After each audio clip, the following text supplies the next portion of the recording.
Every Friday, you're watching our 8th grade Crawford News broadcast. We're finishing up a grade level series before spring break. My name is Ishmael Naji, and with me is Davion Sturgis.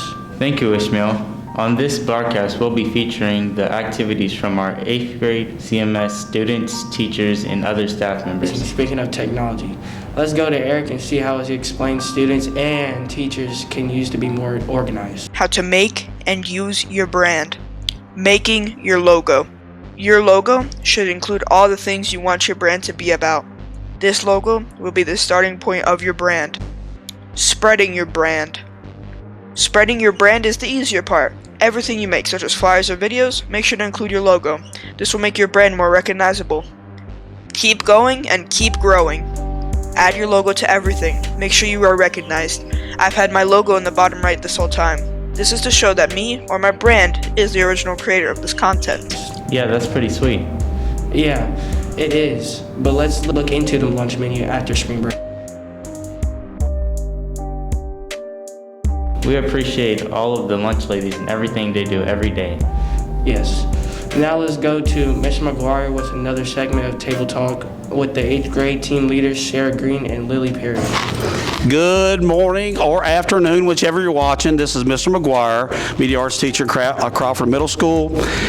I'm going to redo that. Good morning or afternoon, whichever you're watching. This is Mr. McGuire, media arts teacher at Crawford Middle, and I have the Tigers team lead, Sarah Green, and I have the Cubs team lead, Lila Perry.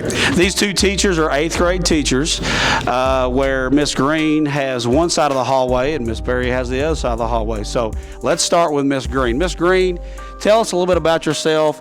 I know you're a social studies teacher. I know you do a lot of great things in your class.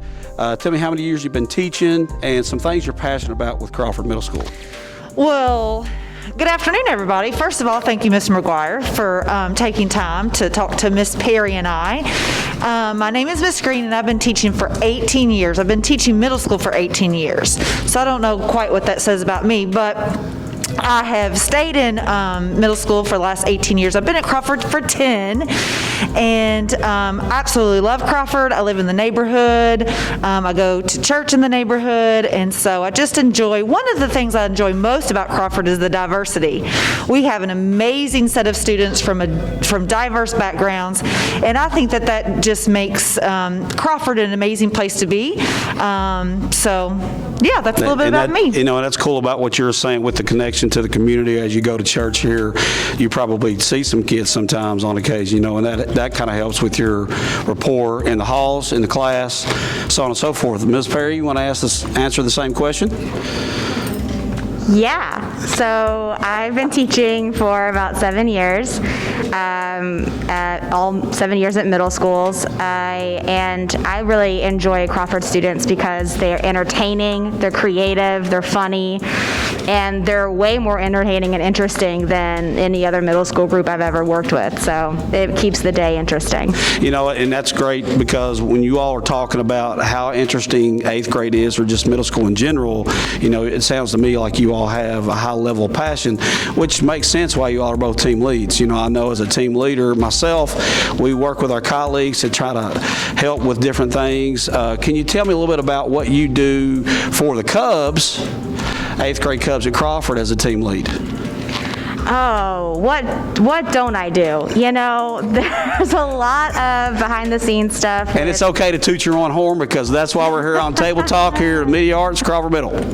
Yeah, so team leads tend to kind of direct conversation, make sure that we are covering all bases and nothing is falling through the cracks and we're getting everyone taken care of. So we talk about things about like failures or kids who need extra help. We also worry about, you know, if someone is not at school, we need to cover classes. We worry about all the little tiny things, especially when we have like events or we want to celebrate something as well. We take care of that. So team leads are on top of it. So what I'm hearing is newsletter, covering classes when a sub doesn't show up, kind of help with monitoring data, which is huge, especially for your core classes, which an exploratory class like what we teach is the Nationals and Expos. We do a lot of great things to support you guys as core teachers. And I want to, we all kind of work together. Ms. Green, talk to us a little bit about you and what your work is as a team lead for the Tigers, because you've been a team lead for quite a while. And don't be scared to toot your own horn. I guess I kind of see myself kind of as the mama bear of the team, and I take that role very seriously. Yes, there's little details that we kind of have to make sure that the day flows correctly, but as a team leader, one of the most rewarding jobs is when we plan rewards, which hopefully we'll get to do that soon with 7th inning stretch. So make sure you're following the CMS creed each and every day. I love seeing the kids be able to have fun outside of the classroom setting.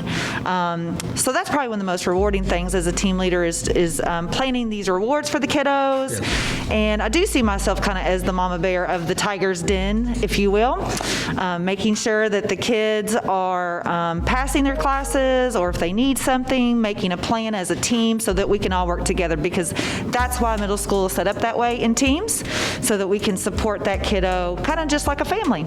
So it makes the transition to high school a lot better, which brings me to my next question.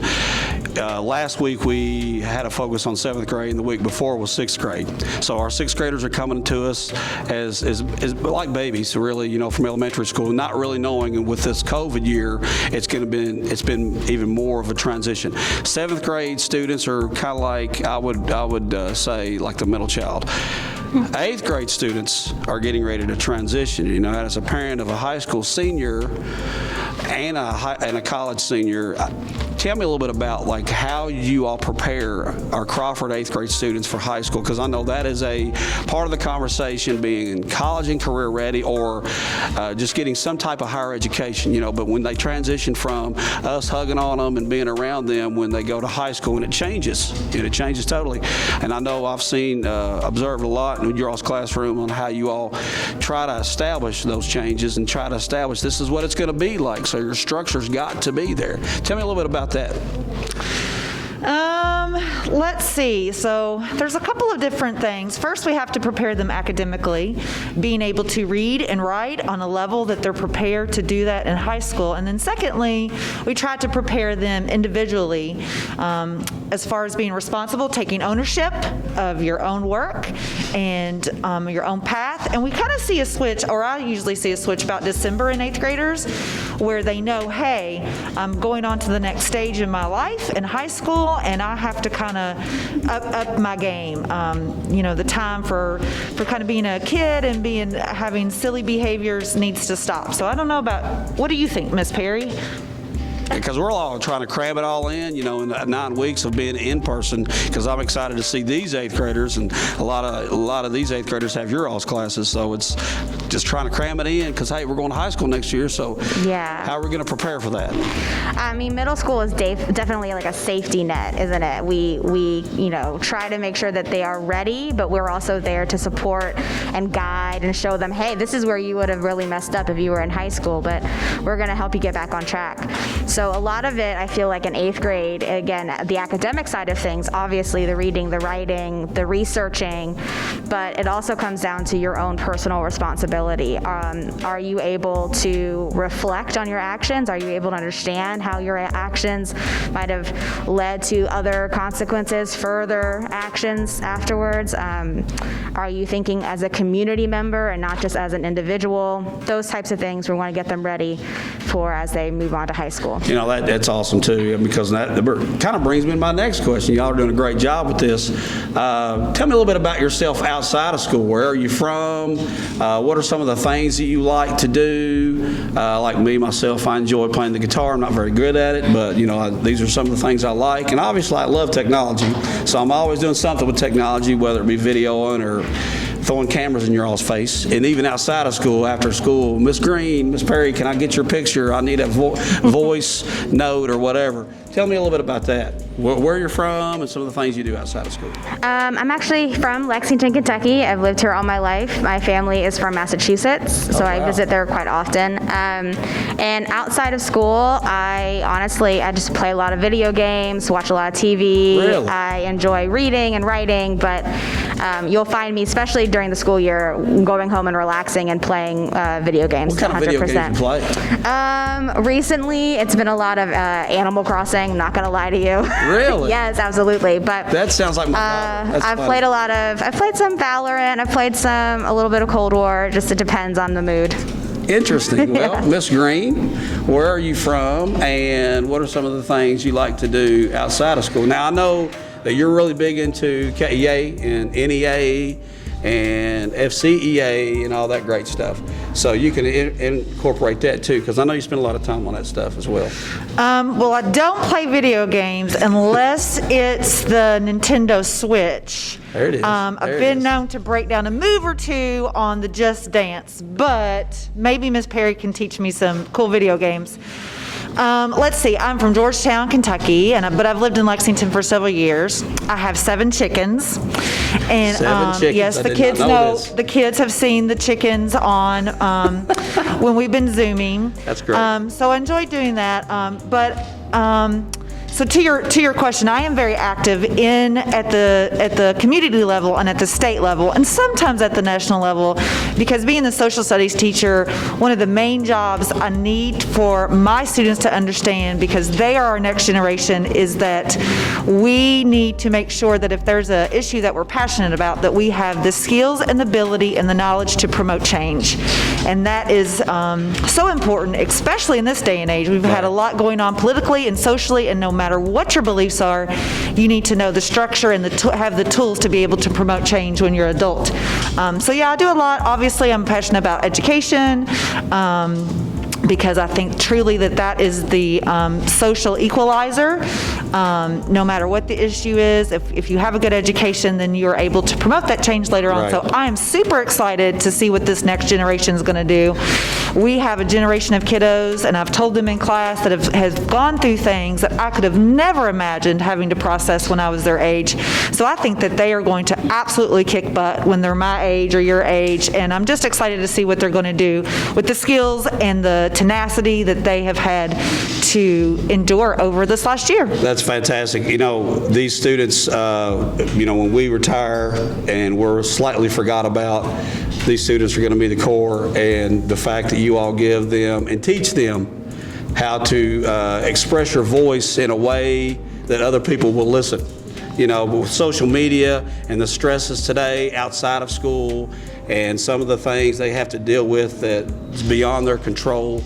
You know, when I see in your all's classroom and in the 8th grade pods for the Cubs and the Tigers, you all do a fantastic job. So thank you very much for coming on to Mr. McGuire's Table Talk, and I hope you enjoy our 8th grade news broadcast. And I would like to see Just Dance. I would like to see you play that maybe in a 7th inning stretch. So maybe we can We can a do little that. bit of, Tigers versus Cubs. Not sure how it's going to work, because I hear Miss Elliott can dance a little bit too. I don't know. So Yeah, we'll have to, maybe Miss Green can challenge Mr. McGuire. What do y'all wow. think, Crawford? Well, we might have to Yep. do that. So thank you very much, and I appreciate it, ladies. Thank you. That's awesome. Thanks. Appreciate you. Y'all want to get Mr. McGuire to stand? Oh, snap. Appreciate it much. See ya. What's up, Crawford students and staff? This is Mr. Taylor, the administrative dean. Y'all are doing such a good job with the return to in-person school, and our virtual kids. Y'all are still killing it as well, so we love y'all. I'm here to talk a little bit about 7th inning stretch. That's a reward that we are going to start after spring break. As you know, we're focusing on our Crawford Creed. Commit to learning, make responsible choices, and show kindness. If you do those 3 things, you'll earn employability on EOS. And if you are at 85%, you will earn 7th inning stretch when we start doing it.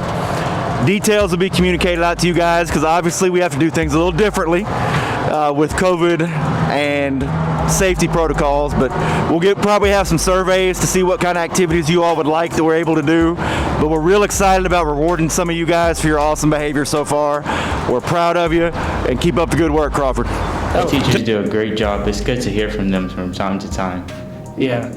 Let's go to an interview of our very own talking about Crawford basketball. Hello, this is the Crawford News. I'm Davion Sturgis here with Demarion Burt, the point guard for the Crawford basketball team. How many years have you played at Crawford?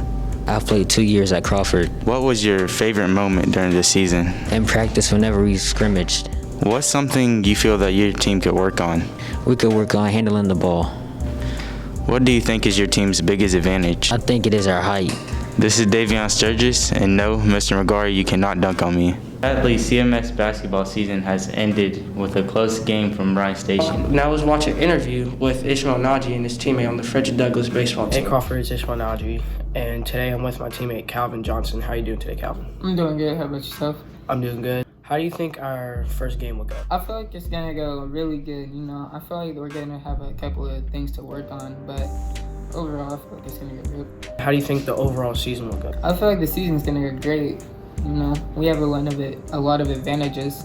Our speed is gonna kill teams, especially our hitting. What do you think about our coaches and how they treat our team? They're smart. They have a lot of strategies for us to, play better as a team. How do you think the intensity is at practice? I feel like it's really, high up in intensity. Like there's no walking. Like you don't have an off break at practice. What do you think the freshman record would be 1 through 13? Probably 9-4. Hopefully we can make it to state this year. Yeah, that would be great. It would be awesome. Let's take it back to Eric for the weather and what it will be in spring break. The weather for spring break is looking like a 56 for Sunday, a 52 for Monday, a 55 for Tuesday, a 63 for Wednesday, a 60 for Thursday, and a 58 for Friday. And then to end the week off, we're going to have a 60 for Saturday. Watching our 8th grade CMS News broadcast. We hope you have a great spring break. See you later.